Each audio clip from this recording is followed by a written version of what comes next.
Good morning friends. Video के आज के सेशन में आप सभी लोग का बहुत बहुत स्वागत है। आज के सेशन में हम लोग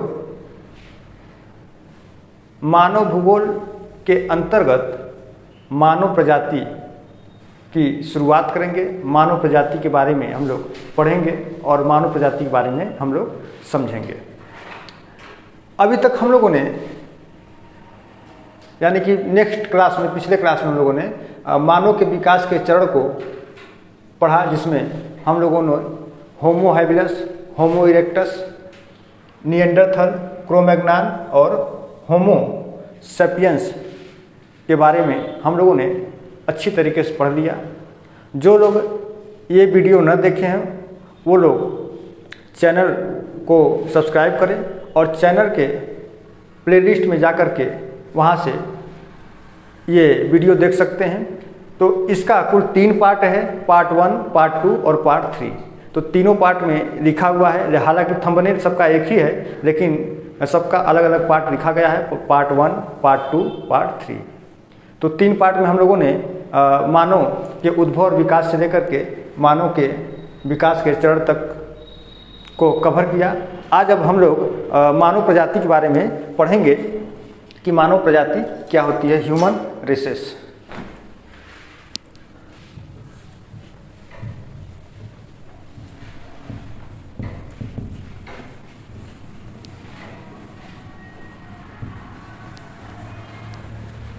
ये जो टॉपिक चल रहा है, यह topic TGT, PGT, LT grade, GIC प्रवक्ता और असिस्टेंट प्रोफेसर भी कह सकते हैं कि परीक्षा की दृष्टि से बहुत ही महत्वपूर्ण है। इसलिए आप लोग इसको अच्छे से देखें, समझें और इसका एक नोट्स भी अपना तैयार करते रहें, क्योंकि हम जो पढ़ा रहे हैं वो बिल्कुल बाकायदे नोट्स के जैसा ही पढ़ा रहे हैं कि आप लोग इसका एक नोट्स भी बना सकते हैं। कोई चीज़ मिस नहीं हो रहा है, कंटेंट अच्छा दिया जा रहा है, बेहतरीन तरीके से बताया जा रहा है, इसलिए आप लोग उतने ही अच्छे तरीके से पढ़िए। तो अब हम लोग शुरुआत करते हैं मानव प्रजाति के। मानव प्रजाति यहाँ तक दिखाई दे रहा है। मानव प्रजाति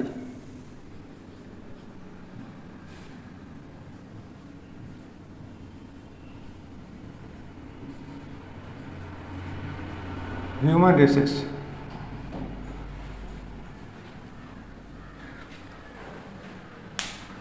यदि बात की जाए प्रजाति की, तो प्रजाति शब्द का प्रयोग सर्वप्रथम फॉक्स महोदय ने, कौन फॉक्स थे,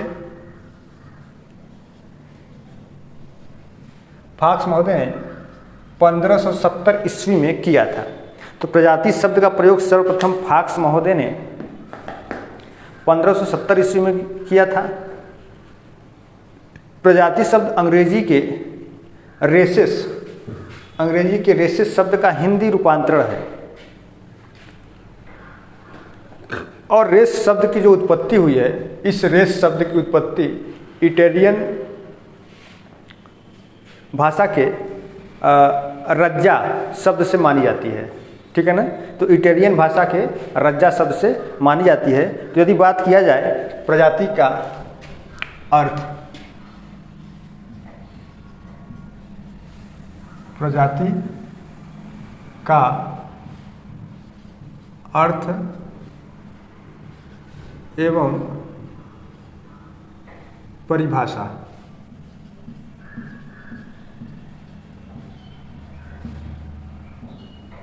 तो सबसे पहले प्रजाति शब्द का प्रयोग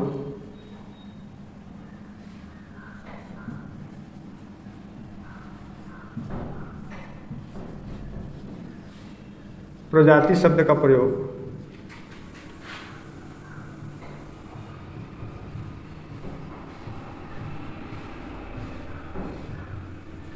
सर्वप्रथम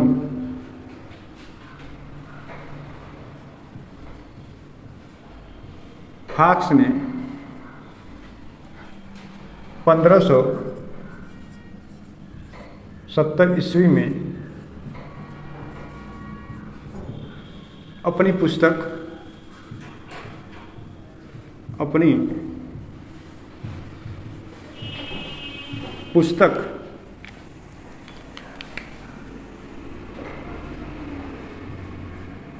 बुक ऑफ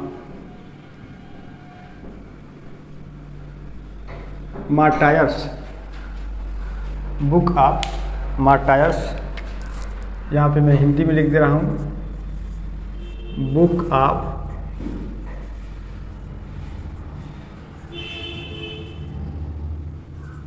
मार्टायर्स में किया। पूछ दिया जाए सवाल कि प्रजाति शब्द का प्रयोग सर्वप्रथम किसने किया, है ना? तो किसने किया? फॉक्स ने किया ना। फॉक्स ने किया, कब किया? 1570 ईस्वी में किया। और इन्होंने अपनी पुस्तक बुक ऑफ मार्टायर्स में प्रजाति शब्द का प्रयोग सन 1570 ईस्वी में किया। अब इसके अर्थ की बात की जाए तो जो प्रजाति है वो अंग्रेजी प्रजाति शब्द अंग्रेजी के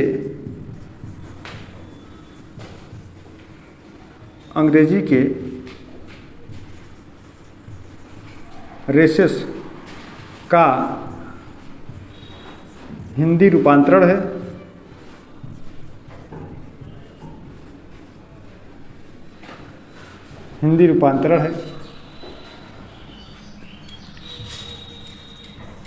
रेसेस शब्द इटालियन भाषा के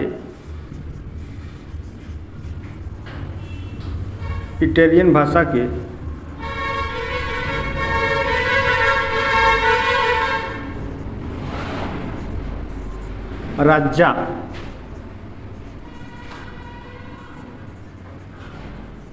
शब्द से निर्मित है, जिसका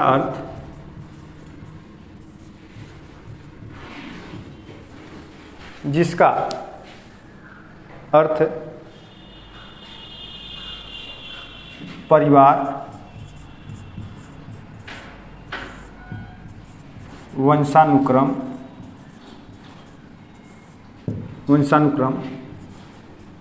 या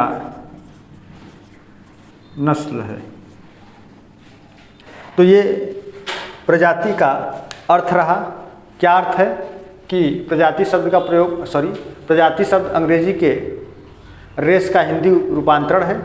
रेस शब्द इटालियन भाषा के रज्जा से निर्मित है, जिसका अर्थ परिवार, वंशानुक्रम या नस्ल है। तो इसी को हम क्या कहेंगे? प्रजाति कहेंगे। तो यानी कि जहाँ पर परिवार की बात आए, वंशानुक्रम की बात आए और नस्ल की बात आए तो समझिए वो क्या है? प्रजाति को वो डिनोट कर रहा है। अब इसी आधार पर ग्रिफिथ टेलर का नाम तो सुना होगा, है ना? तो ग्रिफिथ टेलर ने प्रजाति की परिभाषा दी है कि प्रजाति नस्ल को पैदा करती है, न कि संस्कृति या सभ्यता को, है ना? जैसे कि उन्होंने कहा कि जो प्रजाति होती है वो नस्ल को पैदा करती है, अपने जैसे जीवों का विकास करती है, किसी संस्कृति का, सभ्यता का विकास नहीं करती है। जैसे जैसे मानवीय विकास होता जाता है वैसे वैसे संस्कृति और सभ्यताओं का भी विकास होता चला जाता है। तो इस अर्थ के आधार पर ग्रिफिथ टेलर ने अपना परिभाषा दिया, जो बहुत ही महत्वपूर्ण है और बार बार परीक्षाओं में भी पूछा जाता है। ग्रिफिथ टेलर ने क्या परिभाषा दिया कि प्रजाति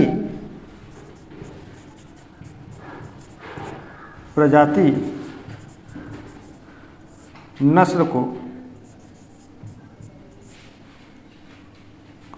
पैदा करती है,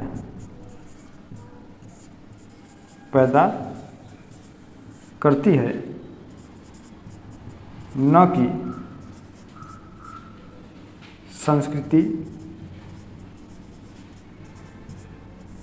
कि संस्कृति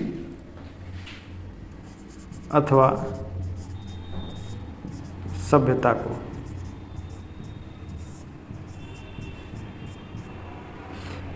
अब इस परिभाषा को कई तरीके से दिया जा सकता है कि प्रजाति नस्ल का द्योतक होती है, न कि संस्कृति या सभ्यता का। ठीक है ना? तो ये परिभाषा है टेलर का, जो परीक्षाओं की दृष्टि से बहुत महत्वपूर्ण है और बार बार परीक्षाओं में पूछे जाने वाली ये परिभाषा है कि प्रजाति नस्ल को पैदा करती है न कि संस्कृति को। यह परिभाषा किसने दिया? तो यह परिभाषा किसने दिया? ग्रिफिथ टेलर ने दिया। याद हो जाएगा, परिभाषा के साथ साथ विद्वान का भी नाम, ठीक है। तो प्रजाति नस्ल को पैदा करती है न कि संस्कृति या सभ्यता को। तो जैसे कि हम सभी जो मनुष्य हैं, है ना, ये कहीं ना कहीं विभिन्न प्रकार के प्रजातियों से ही बने हुए हैं या निर्मित हुए हैं ना।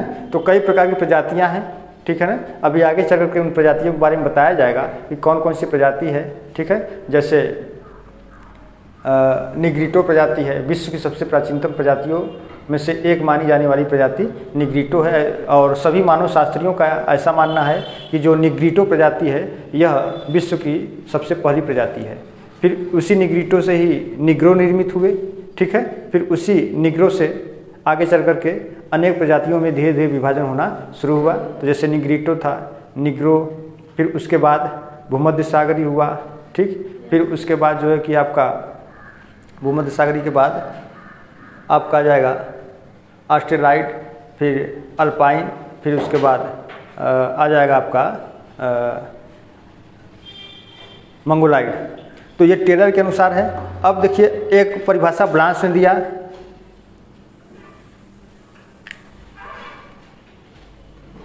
एक परिभाषा ब्लांस के अनुसार है। यहाँ तक दिखाई देगा? दिखाई दे रहा है? तो ब्लांस ने क्या परिभाषा दिया कि शारीरिक लक्षणों के आधार पर किया गया वर्गीकरण, है ना। शारीरिक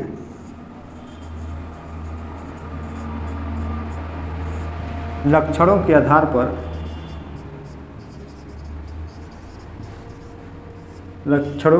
पर किया गया वर्गीकरण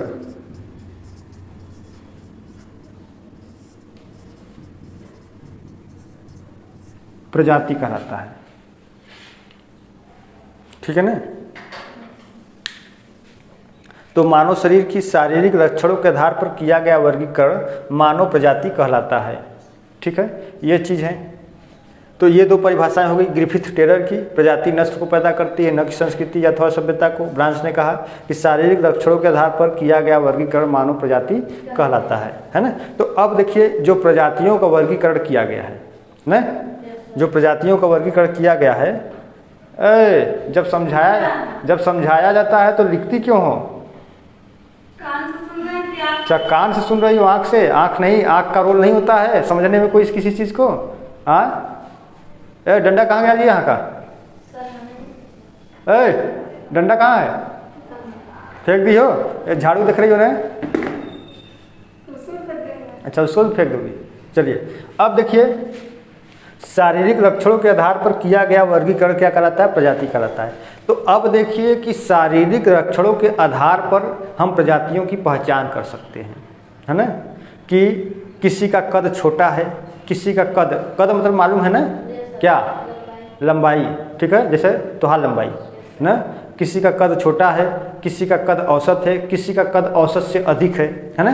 तो इन तीनों कद अलग अलग हो गया, तो इसका मतलब ये तीनों एक ही प्रजाति के नहीं होंगे। इससे यही बात स्पष्ट होती है। अब इसके बाद देखिए कि किसी का बाल, है ना, किसी का बाल एकदम बिल्कुल घुंघराले जैसे हैं, ये भेड़ के ऊन जैसे हैं, और किसी के बाल लहरदार हैं, किसी के बाल सीधे हैं। तो इससे भी ये अनुमान लगाया जा सकता है कि यदि घुंघराले बाल वाला है, एक लहरदार बाल वाला है, एक जो है कि सीधे बाल वाला है, तो इन तीनों के बालों को देख करके हम पता लगा सकते हैं कि ये तीनों एक ही प्रजाति के नहीं हो सकते हैं। यही बात ना। अब किसी का रंग काला है, किसी का रंग गोरा है, किसी का रंग पीला है, तो इन रंगों के आधार पर भी हम देख करके ये पता लगा सकते हैं कि ये तीनों एक ही प्रजाति के नहीं हो सकते हैं, ठीक ना। किसी का होंठ बहुत मोटा है, नीचे की ओर लटका हुआ, किसी का होंठ पतला है और बिल्कुल सिमिलर है अपनी जगह। तो इससे भी अनुमान लगाया जा सकता है कि ये दोनों एक प्रजाति के नहीं हो सकते हैं। किसी का जो है कि नाक चिपटा है, मोटा है, अंडाकार है, लट्टू जैसा है, लेकिन किसी का नाक लंबा है, पतला है, तो इससे ये अनुमान लगाया जा सकता है कि ये दोनों एक प्रजाति के नहीं हो सकते हैं। तो यही शारीरिक लक्षण है। तो अब देखिए प्रजातियों का जो वर्गीकरण किया गया है वो शारीरिक लक्षणों के आधार पर किया गया है, और जो वो शारीरिक लक्षण है उनमें से यहाँ से शुरुआत करते हैं। बाल से, बाल है, फिर उसके नीचे आते हैं तो ये माथा हो गया, मस्तिष्क हो गया, आँख हो गया, नाक हो गया, होंठ हो गया। ठीक है, यहाँ ये पूरे सर की बात हो गई। अब सर के नीचे आते हैं तो हमारी पूरी शरीर का जो बनावट है, संरचना है, कद हो गया, हम कितनी लंबाई में हैं, फिर उसके बाद हमारे शरीर का रंग कैसा है, काला है, गोरा है, पीला है, लाल है ना, ऐसा। ठीक है, तो ये शारीरिक लक्षण हो गए, लेकिन इसमें कहीं पर भी कान का प्रयोग नहीं किया गया है। ठीक ना, कान का प्रयोग नहीं किया गया है। तो प्रजातियों का जो वर्गीकरण किया गया वो शारीरिक लक्षणों के आधार पर किया गया है। उन शारीरिक लक्षणों में कान का जिक्र नहीं किया गया है, तो कान के आधार पर हम प्रजातियों का वर्गीकरण का सीमांकन नहीं कर सकते हैं, ये बात है। ठीक ना, तो ये बार बार परीक्षाओं में पूछा जाता है कि प्रजातियों के वर्गीकरण में निम्न में से कौन सा लक्षण नहीं है। आँख दे देगा, नाक दे देगा, कान दे देगा, मुँह दे देगा, है ना। तो आँख, नाक, कान और मुँह, तो उनमें से जो है कि जो आपका ये कान है नहीं है ना, उसमें भी पूछा हुआ है ये सवाल, पहले दिया हुआ है। हाँ, तो ये जो आपका कान है वो नहीं होता है। ठीक है, तो इतना बात समझ में आया। अब देखिए प्रजातियों की कुछ विशेषताएं होती हैं ना, प्रजातियों क्या होती हैं, विशेषताएं होती हैं। तो विशेषताओं को पहले हम जान लेंगे। देखिए किसी भी चीज़ को पढ़ना है ना, किसी भी चीज़ को पढ़ना है तो हम उसके एकदम बिल्कुल जड़ से पढ़ना शुरुआत करेंगे, जड़ से मतलब शून्य से, तब तो बात जल्दी समझ में आएगी और लंबे अवधि तक ये हमारे जो है कि मस्तिष्क में जो है कि वो बना रहेगा, है ना। ऐसा नहीं है कि बहुत लोग आएंगे बस प्रजाति उठाएंगे, ये प्रजाति यहाँ, ये प्रजाति यहाँ, ये प्रजाति यहाँ, ठीक है, तो समस्या हो जाएगी। देखिए नई नई चीज़ें आपको देखने को मिलेगी। प्रजाति शब्द का प्रयोग सर्वप्रथम फला ने किया था, अपनी बुक इतने में किए, अपने बुक में किया था, 1570 में किया था। प्रजाति का अर्थ क्या होता है, प्रजाति रेस के किस भाषा के शब्द से बना है, जिसका अर्थ क्या होता है, परिवार है, वंशानुक्रम है, नस्ल है। प्रजाति का अर्थ दो, प्रजाति की परिभाषा दो लोगों ने दिया। एक ने कहा कि नस्ल पैदा करती है, एक ने कहा कि शारीरिक लक्षणों के आधार पर किया गया वर्गीकरण मानव प्रजाति कहलाता है। ठीक है, अब मानव प्रजाति की विशेषताओं पर हम लोग आते हैं। तो मानव प्रजाति की विशेषता क्या होती है, तो इनकी देखिए कुछ विशेषताएं होती हैं। तो क्या क्या विशेषताएं हैं, देखिए एक बार थोड़ा समय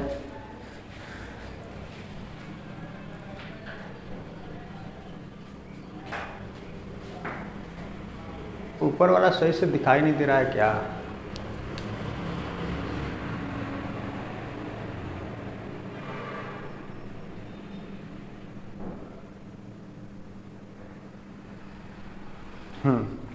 अब देखिए कि इनकी क्या विशेषताएं हैं।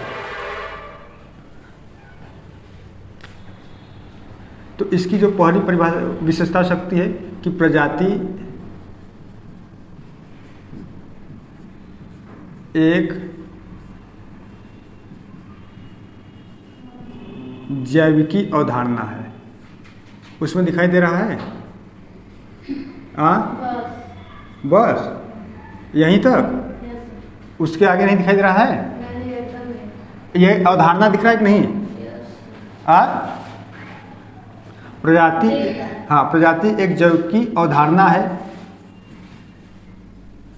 इसका धर्म, भाषा, संस्कृति, इसका धर्म, भाषा, संस्कृति आदि से कोई संबंध नहीं है, आदि से कोई संबंध नहीं है।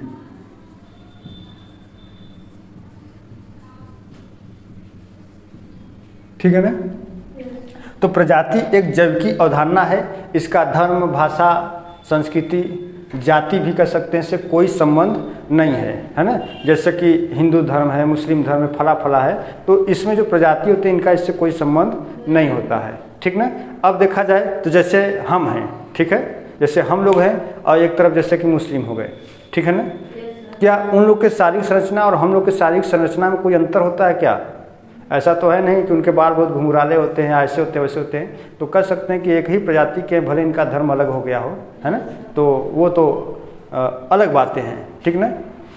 तो प्रजाति एक जैविकीय अवधारणा है, इसका धर्म, भाषा, संस्कृति आदि से कोई संबंध नहीं है।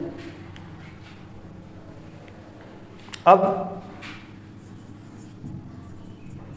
दूसरा है प्रत्येक प्रजाति की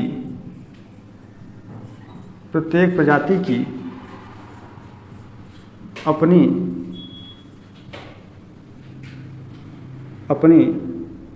एक अलग विशिष्ट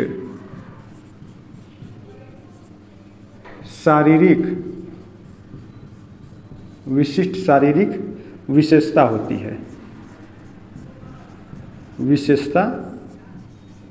है,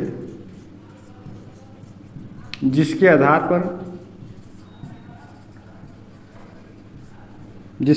पर वे पहचानी जाती हैं।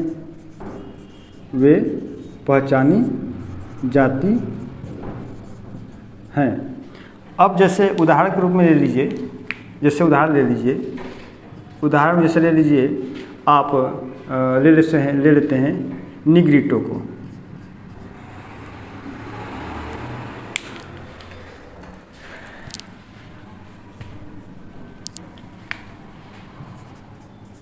निग्रिटो, ठीक है। तो अब देखिए, तो जो काले होंगे, काले रंग के, ठीक ना, काले रंग के,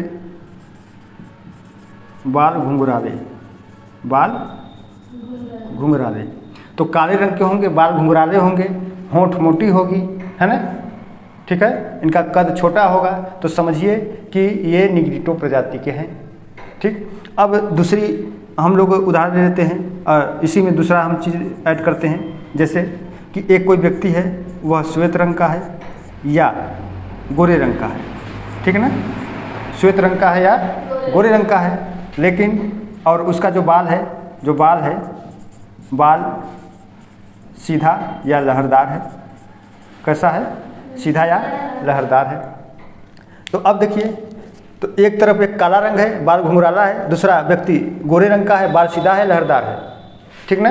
तो इसका मतलब ये हुआ कि ये दोनों एक ही प्रजाति के नहीं है, बल्कि अलग अलग प्रजाति के हैं। तो जो काले रंग के होंगे, बाल घुंघराले होंगे, होठ मोटे होंगे, उनका कद छोटा होगा, नाक चपटी होगी, लट्टू जैसा होगा, बैठा होगा, है ना, तो समझिए कि वो निग्रिटो प्रजाति के हैं। और जिनके रंग गोरा होगा या श्वेत होगा, बाल सीधा होगा, लहरदार होगा, नाक लंबी होगी, है ना, पतली होगी, होंठ पतली होगी, तो समझिए कि वह जो है कि आपका काकेसाइड प्रजाति का है, ठीक ना।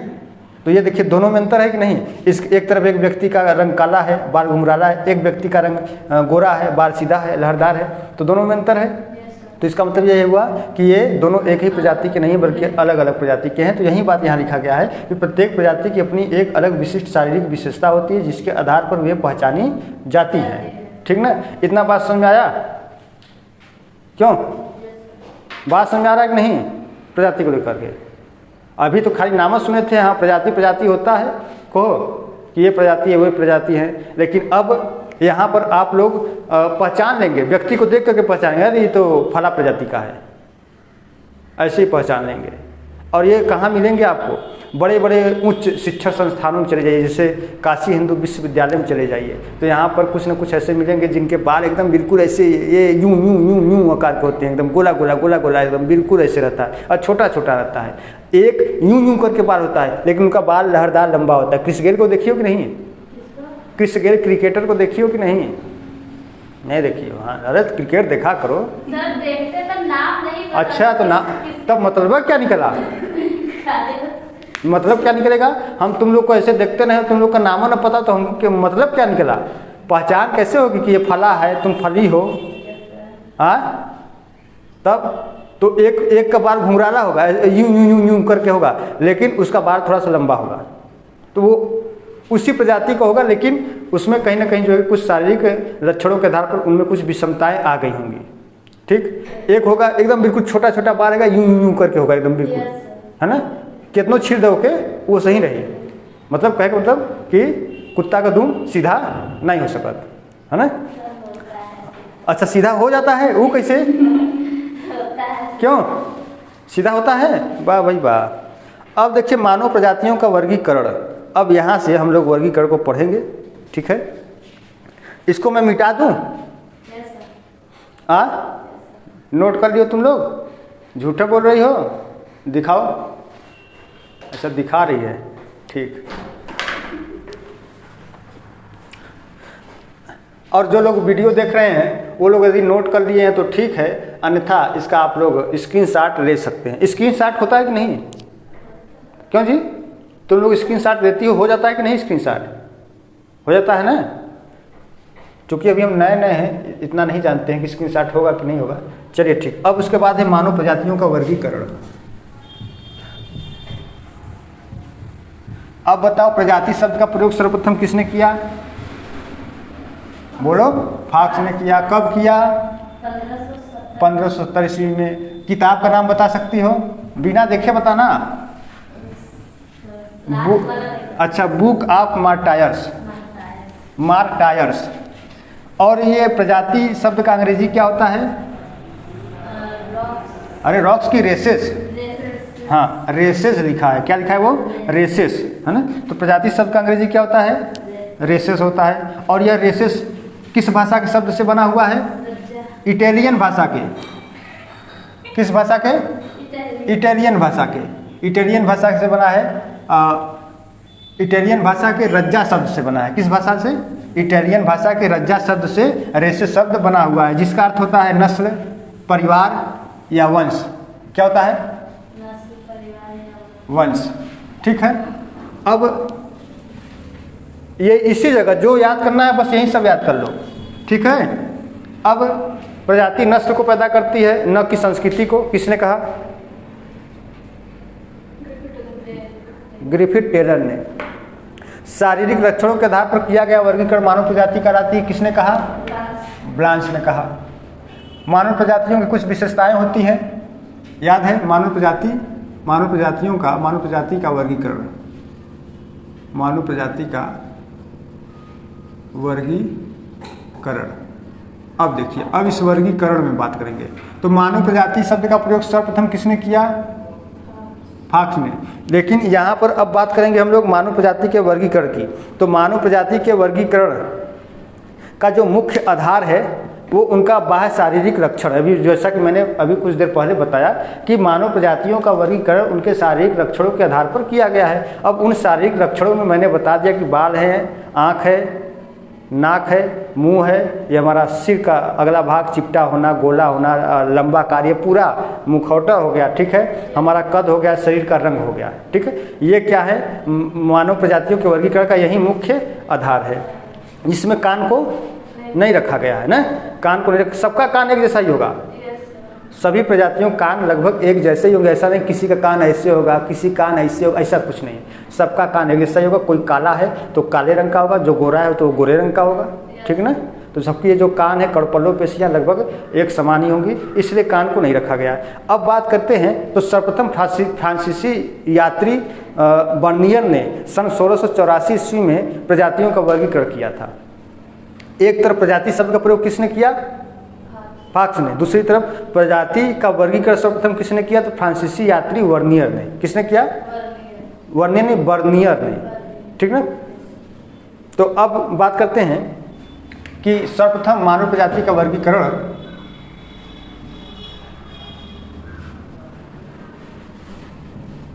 सर्वप्रथम मानव प्रजाति का वर्गीकरण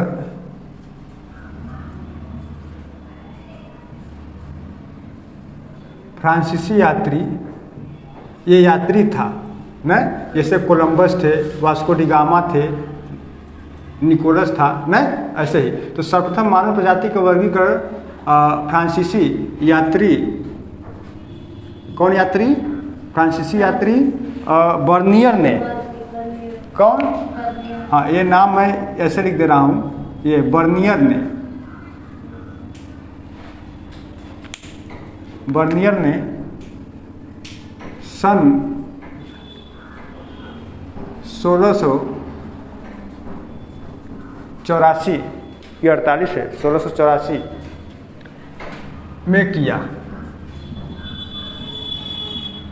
प्रजाति शब्द का प्रयोग सर्वप्रथम किसने किया? प्रजाति शब्द का फाक्स ने। प्रजाति का वर्गीकरण सर्वप्रथम किसने किया? बर्नियर ने किया। ठीक है। तुम क्या देख रही हो? सर्वप्रथम मानव प्रजाति का वर्गीकरण फ्रांसीसी यात्री बर्नियर ने सन 1684 ईस्वी में किया। ठीक है। अब देखिए,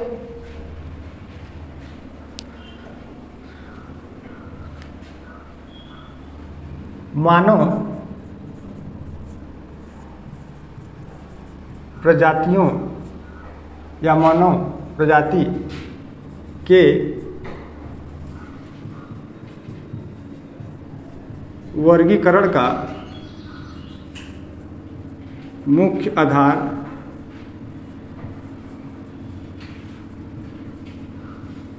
मानव प्रजाति के वर्गीकरण का मुख्य आधार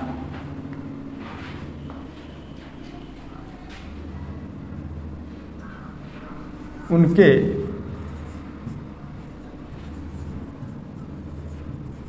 बाह्य शारीरिक लक्षण। क्या है? बाह्य शारीरिक लक्षण है। देखो ये भी सवाल है उसमें, ये भी सवाल दिया है उसी में। ठीक ना? तो मानव प्रजाति के वर्गीकरण का मुख्य आधार उनके बाह्य शारीरिक लक्षण है। ठीक है। अब बाह्य शारीरिक लक्षण में कौन कौन से हो सकते हैं? देखिए, अब बाह्य शारीरिक लक्षण में क्या क्या हो सकते हैं। तो यहाँ पर पहला हो जाएगा, सबसे पहले मैं बात करता हूँ, ऊपर से चलता हूँ तो आ जाइए। बालों की बनावट, बालों की बनावट। ठीक। और इसको संरचना भी कर सकते हैं, संरचना। अब ठीक इसके नीचे आ जाइए, बालों के नीचे, तो मस्तिष्क,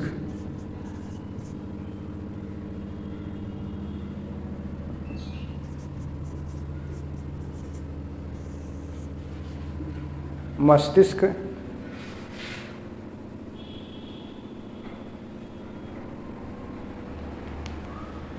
मस्तिष्क छोड़िए, सिर या कपार कर दीजिए इसको।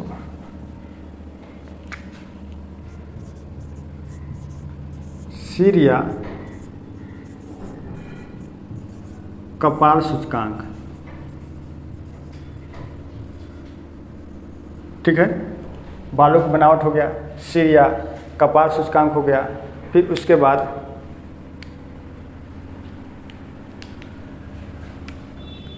कपालधारिता कर लीजिए, कपालधारिता। नासिका, नासिका मालूम है कि नहीं? क्या होता है? नाक। तो नासिका और नाक में क्या अंतर है भाई? बताओ, नासिका और नाक में क्या अंतर है? बोलो।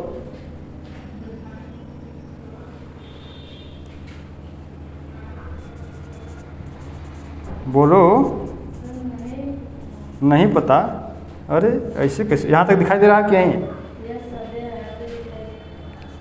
अब नहीं दिखाई देगा? आंखें हो गई। अब इसके बाद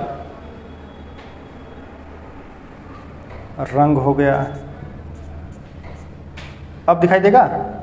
अब नहीं दिखाई देगा? चलो, तो अब यहाँ पर मैं लिख दे रहा हूँ। ये 7 नंबर तक दिखाई दे रहा है कि नहीं? 8वां नंबर यहाँ पर हो गया शारीरिक कद, शारीरिक कद। ठीक। तो देखिए, मानव प्रजाति के वर्गीकरण का जो मुख्य आधार है उनके बाह्य शारीरिक लक्षण हैं, जिनमें बालों की बनावट, उनकी संरचना, यानी कि बाल कैसे हैं, लहरदार हैं, सीधे हैं, काले, काले तो सबके रहेंगे, है ना? तो नहीं काले क्या सबके कहाँ, कुछ लोग के तो उधर चले जाइए तो थोड़ा कैसा होता है, वो ब्राउन ब्राउन होता है, भूरा भूरा होता है। यहाँ पर भी लोग रंगवा करके कहीं ग्रीन कर लेते हैं, कहीं ब्लू कर लेते हैं, कहीं वाइट कर लेते हैं। क्या गजब है, नेचुरल चीज़ है, काला है, काला रहने दीजिए, चलिए ठीक है। तो बालों की बनावट हो गई, तो बनावट का मतलब क्या, उसका रंग नहीं, तो बनावट का मतलब कि कैसे हैं, घुंघराले हैं, लहरदार हैं, सीधे हैं, ये हो गया। सिर या कपाल का सूचकांक हो गया, है ना, सिर या कपाल का सूचकांक हो गया। फिर उसके बाद कपालधारिता हो गया, ठीक है, कपालधारिता। नासिका की आकृति हो गया, नाक का हो गया, ठीक है। मुखाकृति हो गया, मुख कैसा है उसका, मुंह कैसा है ना, खाने जैसा है कि नहीं है, कि बनाने जैसा है। दो प्रकार का मुख होता है ना, क्यों क्यों जी, एक मुख खाने वाला होता है, एक मुख बनाने वाला होता है। तो वो तुम ज़्यादा करती हो, बनाने वाला तुम्हारा मुख है, तुम ज़्यादा बनाती हो। कहते हैं कि बिगाड़ के रखा करो, हाँ, जब देखो तब बनाई रहती है अपना मुँह, जैसे लगता है कि उसके बाद आँख है ना, आँख भी दो तरीके का होता है ना, एक आँख देखने वाला होता है, एक आँख दिखाने वाला होता है कि नहीं। ये लीजिए, पानी बारिश हो रहा है क्या, अच्छा वो लग रहा है गिरा। एक हो गया रंग, हो गया रंग कैसा है, काला है, गोरा है, पीला है, लाल है। शारीरिक कद कैसा है, छोटा है या नाटा है, या ये कह सकते हैं कि थोड़ी लंबाई अधिक है या औसतन लंबाई है। तो ये सभी क्या हो गए, शारीरिक लक्षण हो गए। इनमें कहीं कान और दिखा नहीं, दिखा ना, तो कान को नहीं रखा गया है, ठीक ना। आप ऐसे याद कर लीजिए, इसको मत देखिए, ये तो किताबी भाषा है, मैं जो बता रहा हूँ उसको देख लीजिए। बाल हो गया, बाल क्या, ये माथा हो गया, माथा के नीचे आँख हो गया, आँख के नीचे नाक हो गया, नाक के नीचे मुंह हो गया, ये हो गया। और इसके बाद ये पूरा हो गया, ये पूरा हो गया। किसी का देखते हैं कि ये चीज़ फेस थोड़ा सा ऐसे लंबा होता है ना, किसी का फेस गोला होता है, किसी का फेस चपटा होता है, ऐसा होता है ना। फिर तो ये अलग अलग हो गया। अब इसके बाद उसके नीचे आइए तो पूरे शरीर का रंग हो गया, काला है, गोरा है, पीला है, लाल है। फिर उसके बाद देख लीजिए कि शरीर का कद कैसा है, औसत में है कि नाटा है कि बहुत अधिक लंबा है। ये चीज़ें होगी, कहीं कान पर जिक्र नहीं किया गया है, इसलिए इसको ध्यान रखेंगे कि कान का कहीं जिक्र नहीं होता है। अब इसके बाद तो देखा जाए तो ये जो मानव प्रजाति का वर्गीकरण का मुख्य आधार यहाँ पर और सर्वप्रथम मानव प्रजाति का वर्गीकरण फ्रांसीसी यात्री बर्नियर ने सन 1684 ईस्वी में किया, ठीक है। और बर्नियर ने, यहाँ पे मैं लिख दे रहा हूँ, बर्नियर ने मानव प्रजाति का वर्गीकरण, मानव प्रजातियों को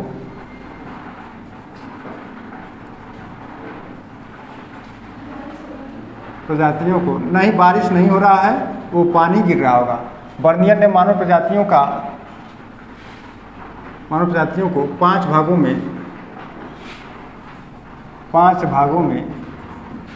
वर्गीकृत किया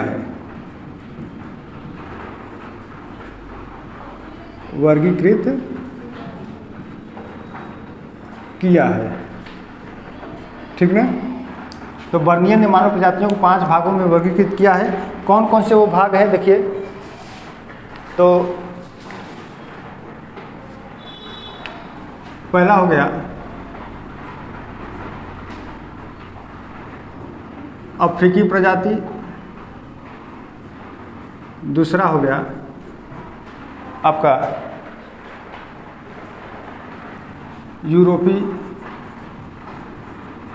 यूरोपी, एशियाई। अब इसके बाद लैब अमेरिकी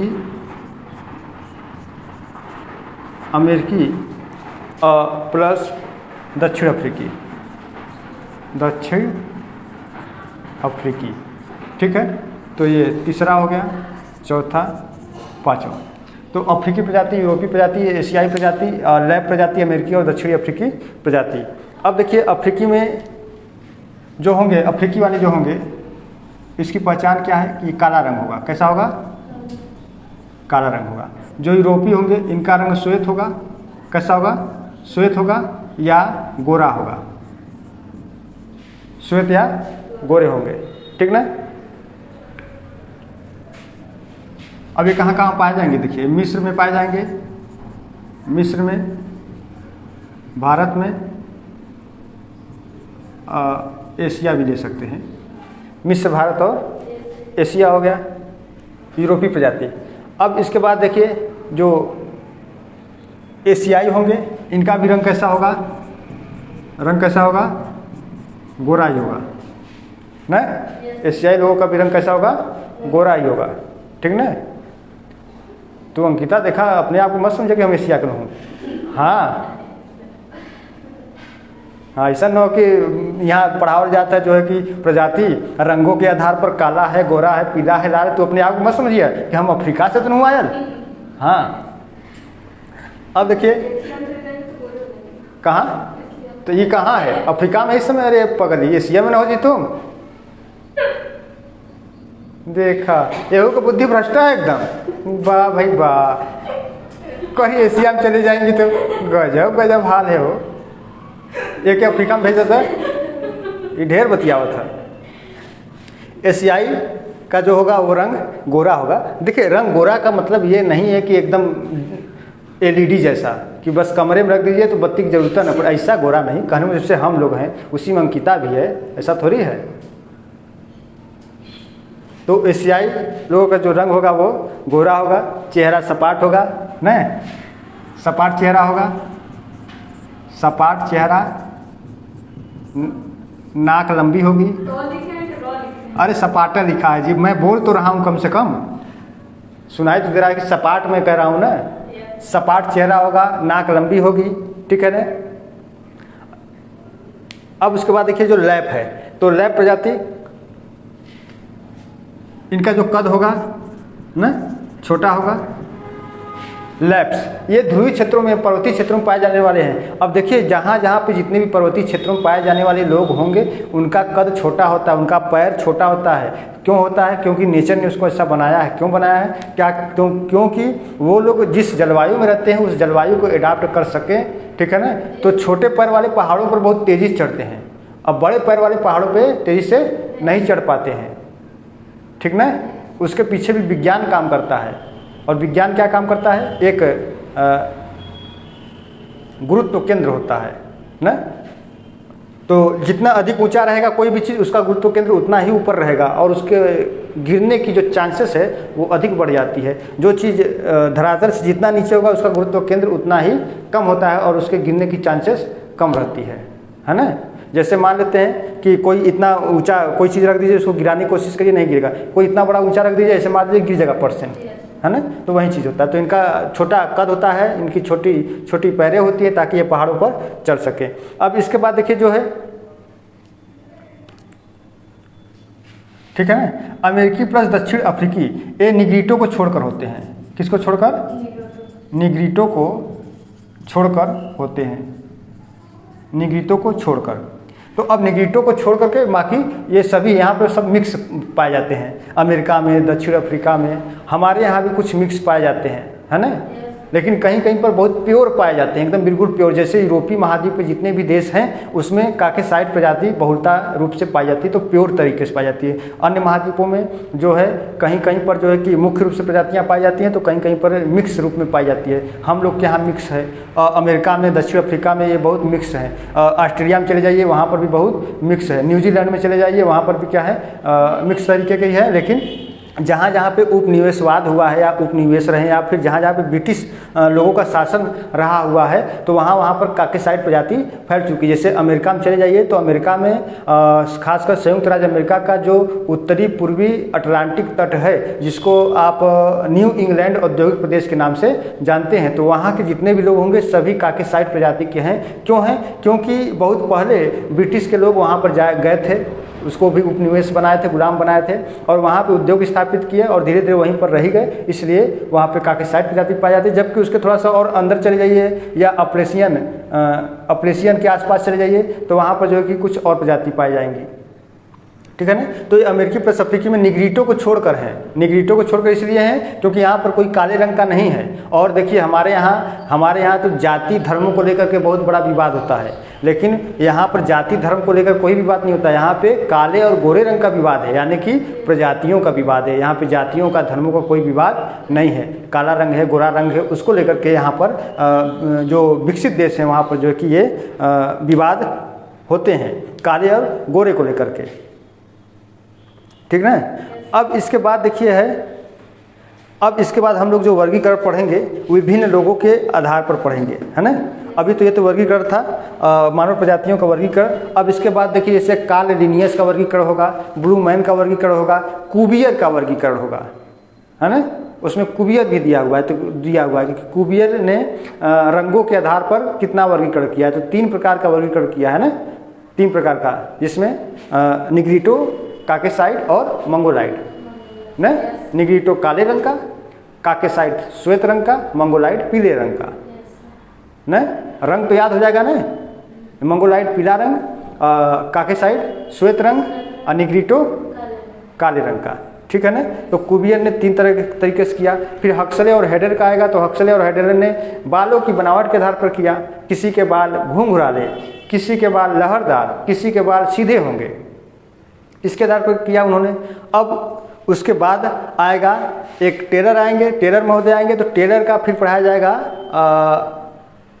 प्रजाति से संबंधित। उन्होंने एक सिद्धांत दिया था जिसे जोन स्टेटा थ्योरी के नाम से जाना जाता है, ठीक है। तो जब जोन स्टेटा थ्योरी जब टेलर आएंगे तो उसके बारे में बताया जाएगा। हालांकि अभी तो धीरे धीरे टाइम भी ओवर हो रहा है, तो कल फिर देखते हैं। कल तो संडे है ना, देखते हैं। नहीं तो हम समय मिल जाएगा तो मैं चाहे अकेले ही आकर के पढ़ा दूंगा, तो लोग अपन पढ़ लीजिए जा ना, या फिर मंडे से वहीं शुरुआत कर दूंगा। तो अब इसके बाद प्रजातियों का जो वर्गीकरण होगा वो विभिन्न मानव शास्त्रियों के आधार पर प्रजातियों का वर्गीकरण होगा। कोई बालों की बनावट के आधार पर करेगा, कोई शारीरिक गठन बनावट और उसके कद के आधार पर करेगा, कोई शारीरिक रंगों के आधार पर करेगा, ठीक है ना। इस आधार पर उसके हम जो है कि वर्गीकरण को पढ़ेंगे। फिर उसके बाद टेलर का जोन स्टेटा थ्योरी हम लोग पढ़ेंगे, और फिर उसके बाद टेलर ने कुल प्रजातियों को 7 भागों में वर्गीकृत किया, इसको पढ़ेंगे, ठीक। फिर उसके बाद हम लोग चले जाएंगे भारत में आ जाएंगे। फिर अभी तो हम लोग विश्व में भ्रमण कर रहे हैं, फिर भारत में आएंगे तो भारत की मानव प्रजातियों को बताया जाएगा। फिर उसके बाद विश्व की जनजातियाँ और भारत की जनजातियों के बारे में बताया जाएगा, ठीक है। हाँ, तो अच्छे से तुम लोग नोट्स बनाओ और पढ़ती रहो, ठीक ना। और आप लोग भी, ऐसा नहीं है कि आप लोग भी अच्छे से नोट्स बनाइए, पढ़िए, और साथ साथ 2-3 राइटर की किताबों का भी अध्ययन करिए। ऐसा नहीं कि बस हम जो पढ़ा दिए पढ़ लिए चलिए इसी से काम हो जाएगा, ऐसा कुछ नहीं है। हम तो मात्र एक माध्यम है और कुछ है नहीं। तो आप लोग भी पढ़िए, नोट्स बनाइए, अच्छे से पढ़िए और परीक्षा की तैयारी करिए। परीक्षा होने वाली है सितंबर अक्टूबर के महीने में, हो सकता है टीजीटी पीजीटी परीक्षा संपन्न कराई जाए, और जीआईसी प्रवक्ता भी आएगी, एलटी ग्रेड भी आएगा, असिस्टेंट प्रोफेसर का भी जो है कि रास्ता साफ हो चुका है परीक्षा कराने के लिए। तो बहुत तमाम सारी परीक्षाएँ होने को हैं, इसलिए आप लोग मेहनत से लगन से पढ़ते रहिए और नोट्स बनाते रहिए। और जो लोग चैनल पर पहली बार आ रहे हैं वो लोग भी चैनल को सब्सक्राइब करते रहिए, है ना कि नहीं। जब चैनल को सब्सक्राइब करेंगे तभी तो अगला वीडियो आपको नोटिफिकेशन प्राप्त होगा, इसीलिए सब्सक्राइब किया जाता है। और उसमें थोड़ा सा मेरा भी लाभ होगा, ऐसा थोड़ी है कि मैं रोज रोज चिल्लाता हूँ कि नहीं करिए करिए तो आप ही का लाभ, मेरा भी लाभ है। तुम्हें जैसे मैं आपका लाभ पहुँचा रहा हूँ वैसे आप भी मेरा लाभ पहुँचाने का थोड़ा सा सहयोग करें। चलिए आज के सेशन बस इतना ही मित्रों, फिर कल हम लोग मिलते हैं मानव प्रजातियों के वर्गीकरण को लेकर के। बहुत बहुत धन्यवाद और नमस्कार।